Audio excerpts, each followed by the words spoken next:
The prison program you're about to view consists of strong subject matter such as rape, gang fights, stabbings, police corruption, and extortion. Due to the nature and language of the program, viewer discretion is advised. There are over 2 million inmates in American prisons, state and federal. The stories you're about to hear are from men and women, ex-cons, felons, and convicts who witnessed and survived through rapes, slashings, gang violence, and extortion during their time in America's most dangerous prison systems. Prison X was created to give the viewer a first-person look at prison life during an inmate's most vulnerable time. These are not actors or actresses playing a part. All the stories told are 100% real. We were warned that it could be serious repercussions if these stories are released. Prison X is the evolution of Scared Straight, with stories being told from outside of prison walls. They call me Raheem Shabazz, Abdul Rahim, Captain Calamingas, and my friends call me Dr. Strange. I put in 20 years from 87 to the present. I've been almost every facility on Rikers Island. C-73, C-74, C-76, C-71, C-95, HDM, West Facility, North Facility, OBCC, GRVC. I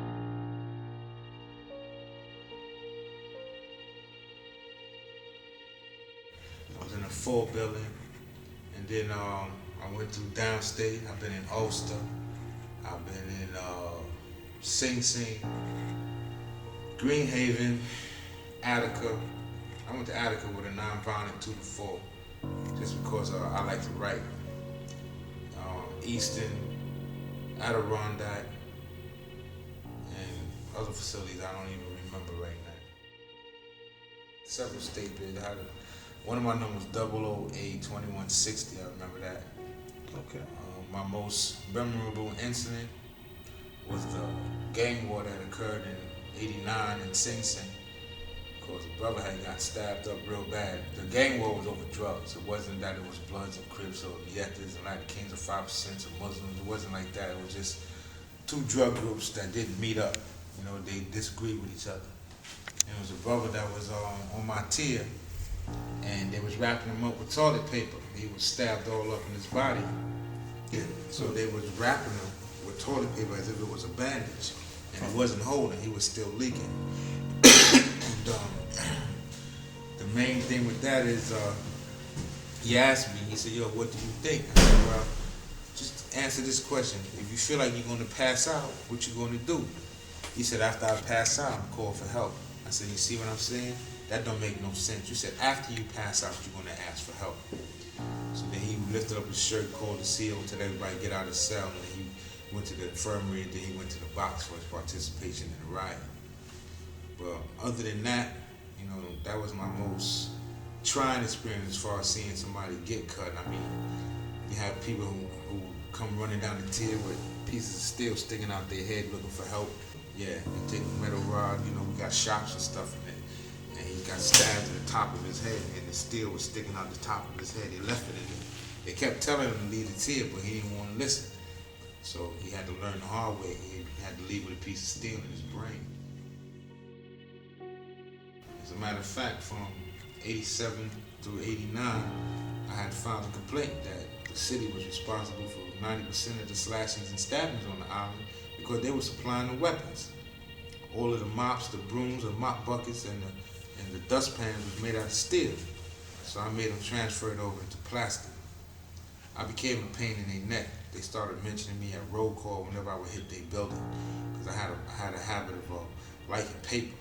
I like paper so much. I like to write on it. I like to wipe my ass with it, and I like to sue for it. And if their CEO's name get put on it, well, then that'd be the Calamingas for the day.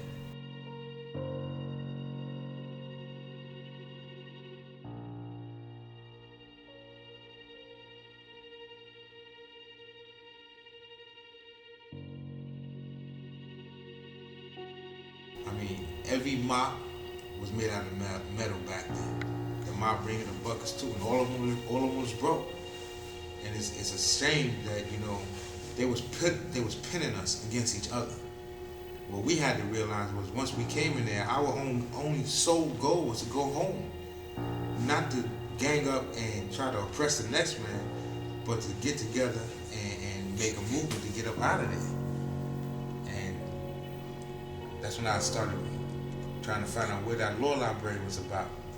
But my faith was lacking.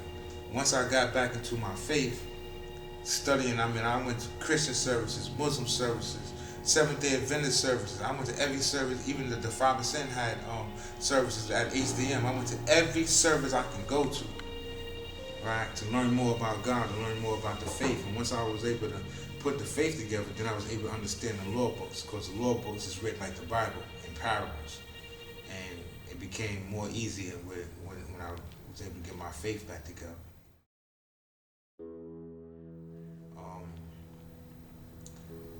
I got 16 screws and 2 plates in my face.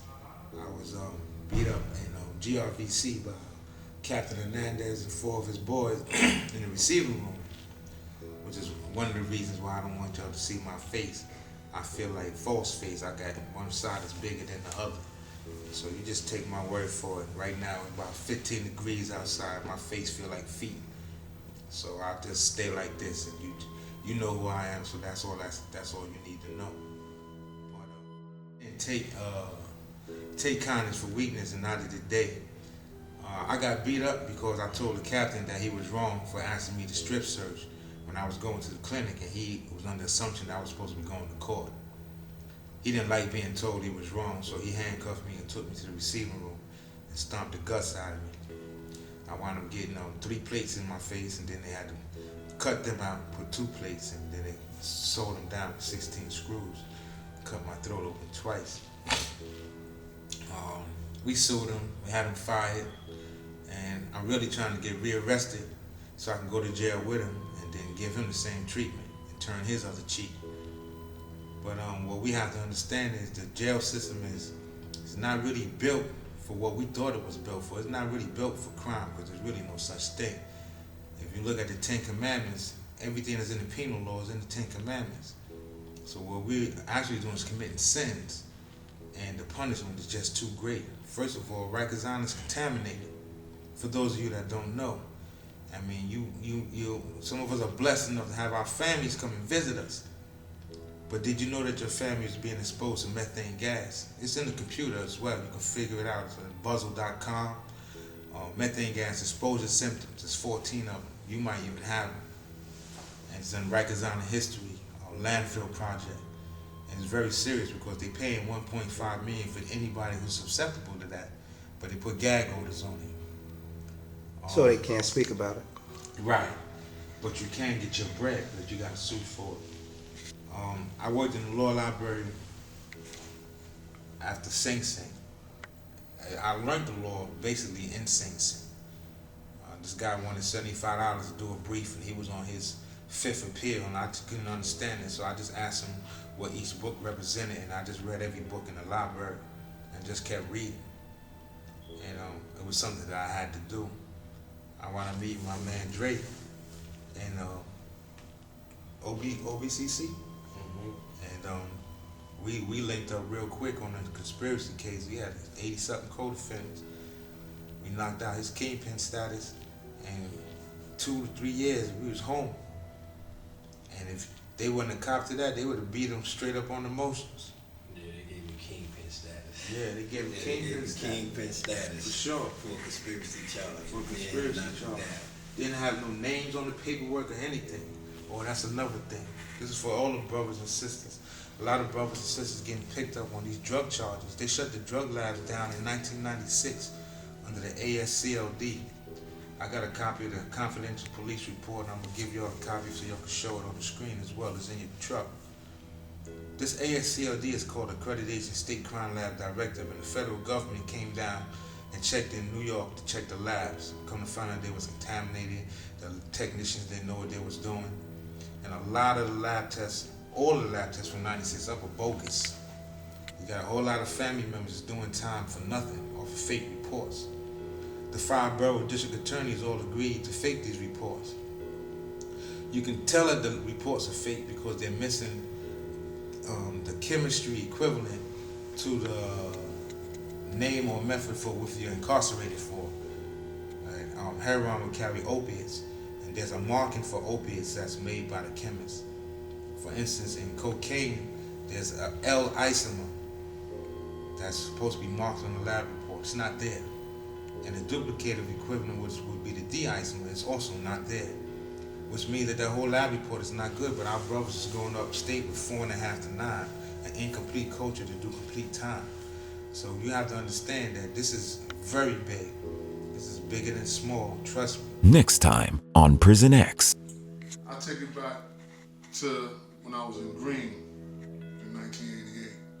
There's this dude, this Spanish kid, his name is Popeye, you know, he in the dorm, you know, he's what you call a booty bandit. He like young boys, whatever the case is.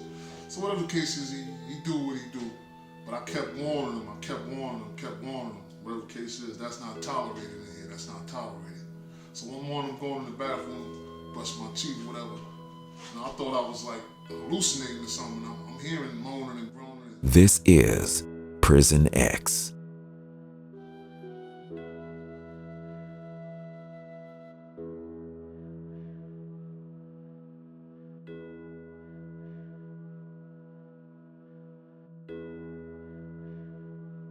My name, like I said, is Blake Wingate, Abdul Rahim, Raheem Shabazz, Captain Calamegas, or Dr. Strange, whatever you want to call me.